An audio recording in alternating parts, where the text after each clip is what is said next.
London, in soccer-mad England, which sees itself as the home of the world's game, women and girls finally have a team full of heroes who look like them.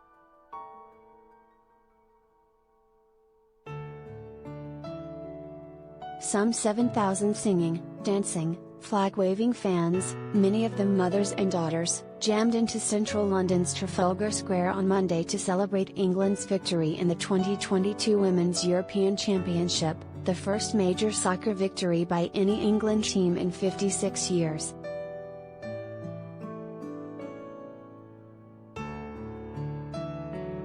The tournament, hosted by England and watched by record audiences on television and in stadiums across the country, was the culmination of years of investment in women's soccer that organizers hope will spur more girls to play the game, which is known here as football.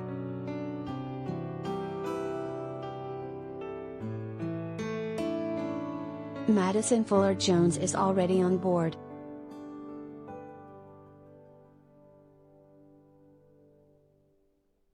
The 9-year-old from Maidstone, southeast of London, got up early and came to the capital with her mother, aunt, 2 sisters and a cousin to celebrate with the Lionesses, as England's soccer team is known. Wearing an England shirt and waving a flag bearing the National Cross of St. George, Madison said she hoped to play for England someday, just like her favorite player, Georgia Stanway.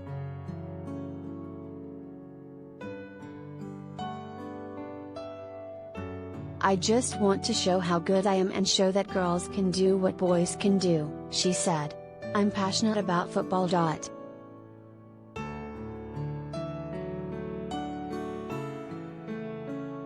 England captain Leah Williamson would be proud.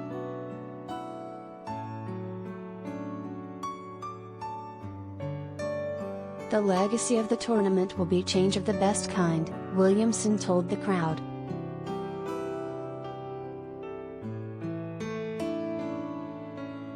"The legacy of the tournament was, what we've done for young girls and women who can look up and aspire to be us," she said, still wearing the winner's medal that was draped around her neck Sunday night by Prince William.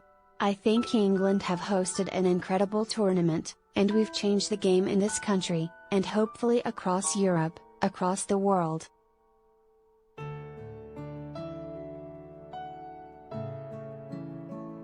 England beat Germany 2-1 Sunday night in an overtime game watched by 87,192 fans at Wembley Stadium, a record for any European Championship final, men's or women's. The tournament as a whole attracted 574,875 spectators, more than double the previous record of 240,055 set in 2017 in the Netherlands.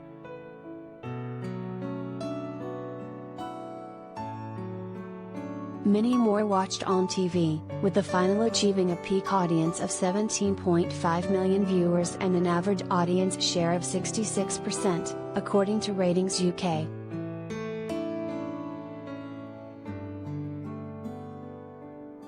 The figures underscore the resurrection of women's football in England, where the men who ran the game once banned women from using their facilities for 50 years until the early 1970s.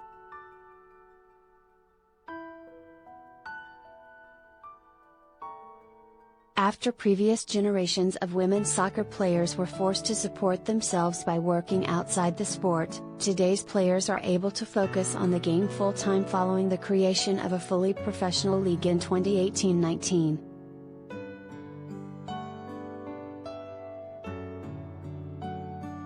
Now supporters of the game are targeting increased participation at the grassroots level to spur continued success.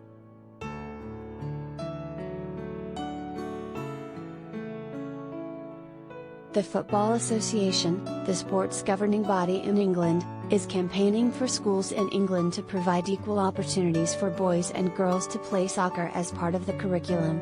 A recent study found that 72% of primary schools provided equal instruction to boys and girls, but that figure fell to 44% in secondary schools.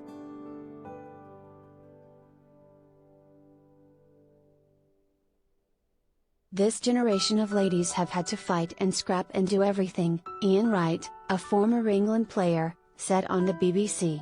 Everybody's in tears because this is the culmination of a lot of hard work, a lot of suffering, a lot of parents, a lot of people doing a lot of work to get them here. It's up to the FA to take over grassroots and get rid of all those barriers.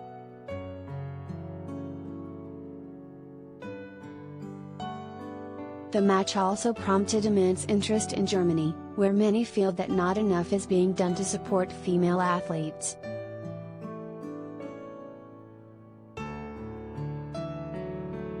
It's a concern of the government as a whole to do more for sport, including women's football, government spokesman Wolfgang Buschner said Monday in Berlin.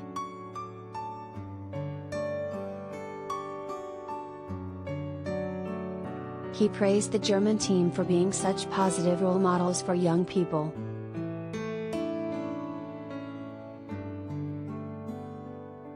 Perhaps you could say, especially during a summer with so much depressing news, that the wonderful performance of the German women's team at this European Championship has done many people in Germany good, Buschner said.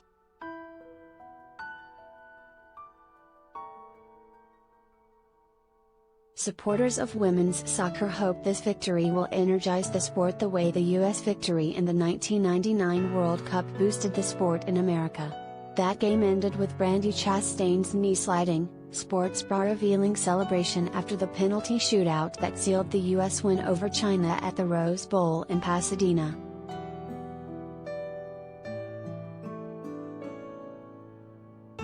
England's Chloe Kelly reprised that scene in the closing minutes of Sunday's final, when she ripped off her jersey to celebrate her tie-breaking goal in the closing minutes of the win over Germany.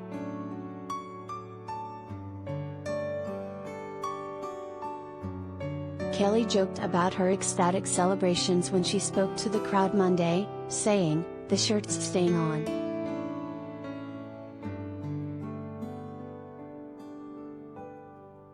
I'm proud to wear this badge," Kelly told the crowd, referring to the England shield on her team shirt.